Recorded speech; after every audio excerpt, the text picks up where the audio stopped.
दोस्तों, साथियों, नमस्कार। आज एक बहुत ही महत्वपूर्ण दिन है, खास करके उन लोगों के लिए जिन्हें ऑनेस्ट पॉलिटिक्स और ऑनेस्टी इन पॉलिटिक्स में इंटरेस्ट है। आज उस शख्स का जन्मदिन है जिन्होंने इस सपने को दोबारा जगाया। ये सपना मर गया था कि हिंदुस्तान में कभी ऑनेस्ट पॉलिटिक्स होगा।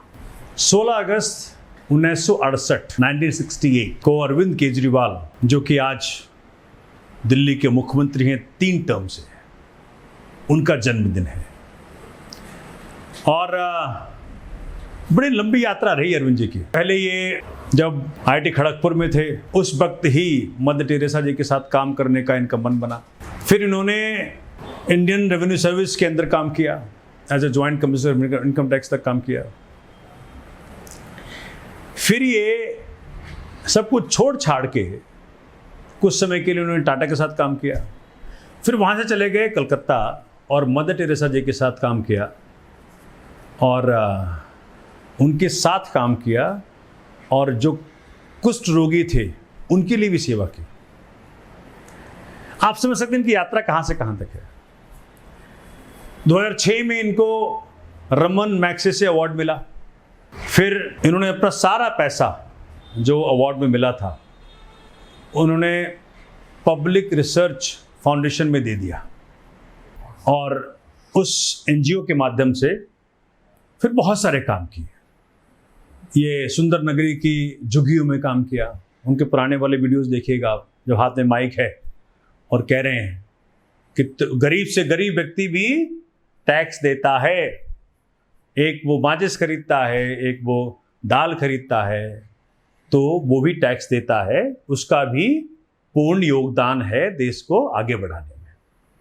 तो लोगों को जगाया, कहा कि भाई तुम भी अपने अधिकारों की रक्षा करो। ये इस प्रकार से वो आगे बढ़े। बहुत कठिनतम समय रहा उस वक्त। बहुत सारे गुंडों का सामना किया, राशन माफिया का सामना किया। एक हमारे उस वक्त हमारी बहन हुआ करती थी संतोष कोहली, उसका जान चला गया इस पूरे मूवमेंट के अंदर। फिर इन्होंने ये जन लोकपाल के लिए मांग की। अन्ना हजारे जी के साथ सारा मूवमेंट शुरू हुआ कि भाई सरकार, चूंकि करप्शन जाएगा तभी 100 पैसा का 100 पैसा जनता तक पहुंच पाएगा। ये सपना हम सबका है और अभी अधूरा है, पूरा नहीं हुआ है। सरकारों से मांग की गई, बड़ा मूवमेंट हुआ देश के अंदर। अगर आपको याद होगा, कांग्रेस सरकार थी उस वक्त, बात नहीं मानी। भले ही ड्राफ्टिंग तो हुई, लेकिन और उस वक्त मेरी मुलाकात जब अरविंद जी से हुई तो मैंने कहा कि ये नहीं देंगे आपको, क्योंकि why will somebody will sign there on death warrant.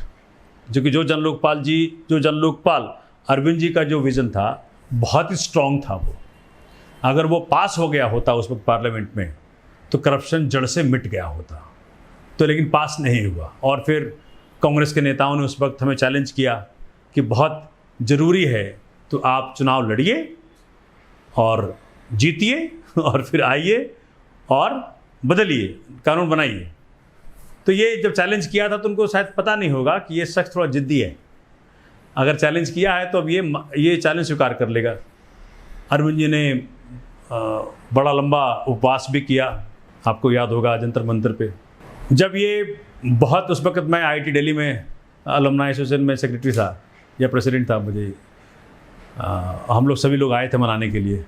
मुझे याद है बहुत सूख गए थे अरविंद जी और हम सबको बहुत डर लग गया था। तब ये हम लोगों ने उनको प्रार्थना की तो अन्ना हजारे जी आकर के उन्होंने कहा कि ठीक है, हम ऑल्टरनेटिव गवर्नमेंट देंगे।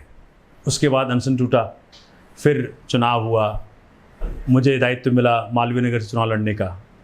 हम सब जीते, 28 सीटें जीते। मुझे अरविंद जी ने कानून मंत्री बनाया। फिर वो कंप्रोमाइज़ नहीं किया, रिजाइन कर दिया, सबको याद होगा।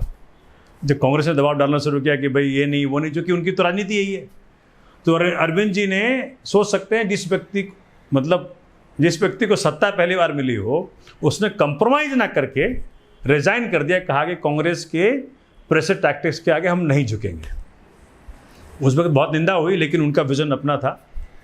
और फिर दोबारा सत्ता में अरविंद केजरीवाल जी को लाया गया और फिर सीटें कितनी थी? 67, 67 आउट ऑफ 70।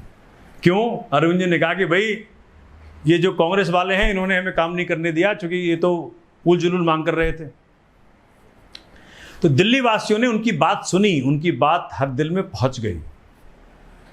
फिर 5 साल शासन किया, तो दिखाया किस प्रकार से शिक्षा, स्वास्थ्य, बिजली, पानी में क्रांतिकारी काम हो सकते हैं।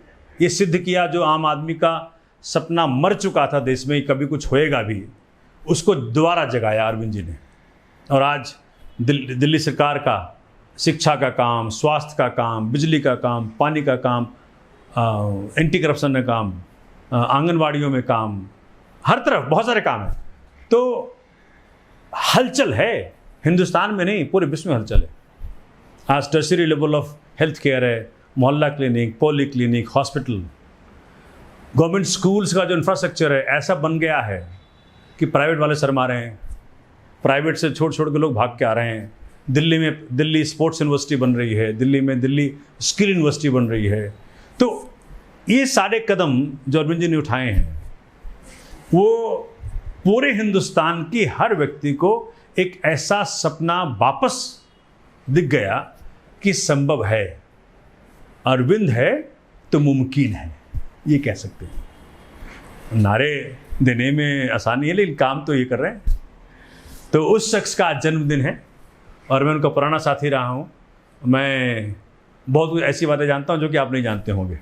तो मीडिया कुछ भी दिखाए लेकिन ये शख्स देश के राजनीतिक पटल पर जो बदलाव किया है उसका दूरगामी परिणाम है।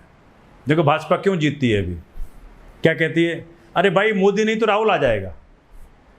लेकिन जैसे ही हम कहते हैं कि राहुल क्यों, अरविंद क्यों नहीं, तब चुप हो जाते हैं वो। इसलिए हम सबको मिलके अरविंद जी के जरिए, आज उनका जन्मदिन है तो चलिए हम लोग शपथ ले लें, अपने आप को समर्पित करें इस भाव के लिए कि इस शख्स को, ये शख्स अपने लिए नहीं जी रहा, ख्याल करना इस बात का, मेरी गारंटी है। तो इस शख्स के जरिए हिंदुस्तान के राजनीतिक पटल पर अंतिम जो पंक्ति में खड़ा अंतिम व्यक्ति है उसके सपने को पूरा करने के लिए इसका साथ दें। तो अरविंद जी का साथ दें और हिंदुस्तान को विश्व गुरु बनने का जो सपना है वो कार्यों में करके, सिर्फ कहने से नहीं, कार्यों में तब्दील करके संभव करें। जय हिंद, जय भारत।